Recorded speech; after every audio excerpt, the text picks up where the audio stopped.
And can I just say, you are working the head wrap. I'm taking notes. Thank you. I really like the mix between your head wrap and the earrings and the glasses. Yeah, Just the I'm whole like, thing. it takes a while. Like, I'm not good with accessorizing and stuff. I usually, oh please, usually I would just go as I am. But I've now in the era of Instagram and stuff, you have to kind of like, I don't know, do stuff.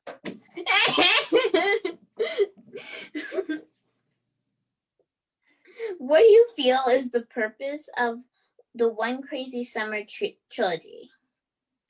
Okay, so I've never really talked about this out loud. You are like Norma Quarles and Barbara Walter, killing it. Somebody give this young woman a Peabody Award. Okay, Thank you.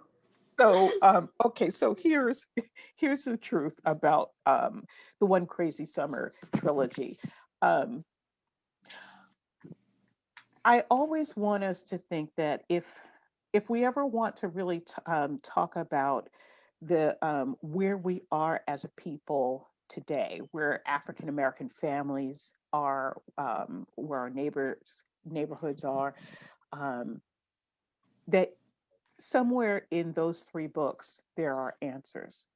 Because even though the stories, they are lighthearted stories, with with these little kind of drops of seriousness here and there, um, but they really do tell a story about things that have happened in the neighborhood. For example, when our young men went off to Vietnam, they didn't just go off and fight a war. When they came back, if they came back, it had tremendous effect on our neighborhoods. Um, they were given drugs while they were in Vietnam, and so they came back, and fell back into habit.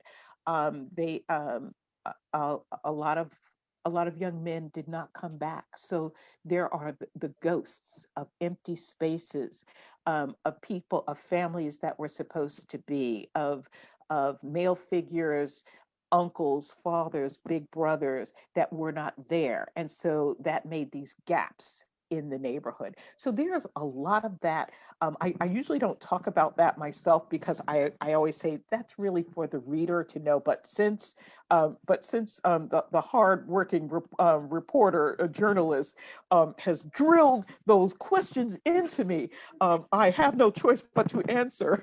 But yeah, you can. For me, I think things like splitting apart. We are such a nuclear people. We all live together, grandma, great grandma, families, and all of that all together, and now everybody is kind of split, like moving off and doing their own thing. That's very much an American thing, and it's a modern thing, but it has some detriment to our society. So like losing closeness is so it's so detrimental to who we are. And so those kinds of things, they're in there,